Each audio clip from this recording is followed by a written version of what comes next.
Hello viewers, পরীর রাজা পরিচালন চ্যানেলে আপনাদের সবাইকে স্বাগত। তো থাম্বনেলে আপনারা দেখতেই পেরেছেন যে মায়াবতী পরী সাধনা, যারা ২ নম্বরি কাজে বা ২ নম্বরি ব্যবসায় লিপ্ত রয়েছেন বা যারা ২ নম্বরি কাজ করেন তাদের জন্য এই পরী সাধনা। এই পরী আপনাদেরকে মায়ার সাহায্যে সব ধরনের কাজ করে দিবে। আপনাদের ২ নম্বরি কাজ মায়ার সাহায্যে করে দিবে। তো এটা খুবই সহজ ও সরলভাবে আপনারা করতে পারবেন। আর এটা যদি আপনারা নিজেরা প্রয়োগ করতে না পারেন, চালান করে দেওয়া হয়। চালান করে নিতে গেলে স্ক্রিনে দেওয়া নাম্বারে আপনারা আমার সঙ্গে যোগাযোগ করে নেবেন। তো এটা শুধুমাত্র ১ দিনের সাধনা। ১ দিনের মধ্যে এই পরী এসে আপনার সামনে প্রকট হবে। আর যদি আপনারা অন্য কোনো দেশ থেকে চালান নিতে চান, স্ক্রিনে নাম্বার দিয়ে দেওয়া হবে। এই নাম্বারেই আপনারা আমার সঙ্গে যোগাযোগ করবেন বা ডিসক্রিপশন বক্সে আমি আমার ফোন নাম্বার দিয়ে দিব, ওখান থেকেও আপনারা নাম্বার সংগ্রহ করে নিতে পারবেন।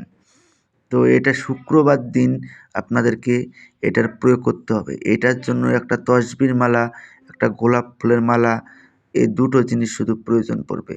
এই দুটো জিনিস আপনারা একত্র সংগ্রহ করে নেবেন। সংগ্রহ করে নেওয়ার পরে আপনারা গুরুর কাছ থেকে অনুমতি নিয়ে নেবেন। অনুমতি ব্যতীত আপনাদের কাজ কিছুতেই হবে না।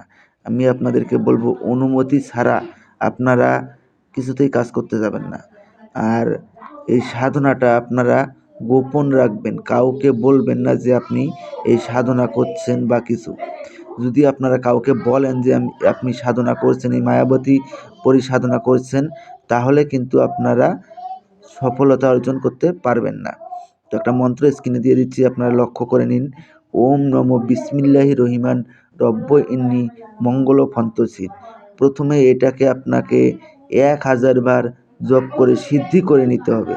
সিদ্ধি করে নেওয়ার পরে আপনারা শুক্রবার রাত ঠিক ১১টার সময় গুরুর নাম স্মরণ করে আপনারা এই মন্ত্রটা শুধু মনে মনে ৩ বার উচ্চারণ করবেন। ৩ বার উচ্চারণ করে আপনারা গোলাপ ফুলের মালাটা সামনে রাখবেন। সামনে রেখে আপনারা আরও ১০১ বার জপ করবেন। ১০১ বার জপ করার সঙ্গে সঙ্গে দেখবেন মায়াবতী পরী এসে আপনার সামনে প্রকট হয়ে যাবে।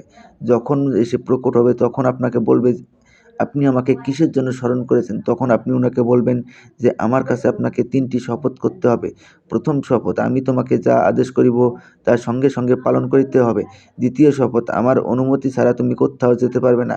তৃতীয় শপথ, আমি তোমাকে যখনই স্মরণ করিব তখনই আমার সামনে এসে প্রকট হতে হবে।